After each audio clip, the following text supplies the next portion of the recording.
ఎక్కడ పడితే అక్కడ రాష్ట్రం మొత్తం పైనుంచి కింది వరకు పార్టీ ఆఫీసులపైన దాడి, వ్యక్తులపైన దాడి, చివరికి మీ వల్ల నష్టపోయినామని ఎవరైనా మాట్లాడితే వాళ్ళపైన దాడి.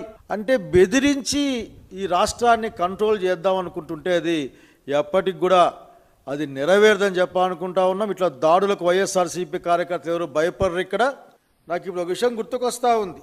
అదేంటంటే శాశ్వతంగా నేను అధికారంలోకి ఉంటానని చెప్తా ఉన్నాడు చంద్రబాబు నాయుడు గారు.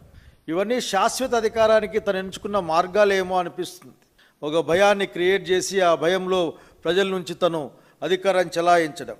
అట్లాగే ఇంకొక అంశం కూడా చెప్పుకోలేకరికి ఇది ప్రభుత్వానికి చెప్పే మాట ఏంటంటే మీరు ఇంత జవాబు లేనితనంగా ఎట్లా పరిపాలన చేస్తున్నారో అర్థం కావడం లేదు. లా అండ్ ఆర్డర్ని ఏ విధంగా మీరు చూస్తున్నారో అర్థం. ఎవరైనా కొట్టేయచ్చా?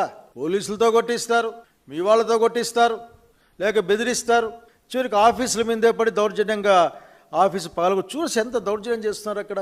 ఆ దౌర్జన్యం చూడడానికి కూడా కష్టంగా ఉంది. సభ్య ప్రపంచాన్ని గమనించమని కోరుతా ఉన్నా. ఇది నాగరిక సమాజం అనుకున్నాను కానీ ఇది నారాగరికమని అనుకోవడం లేదు నేను.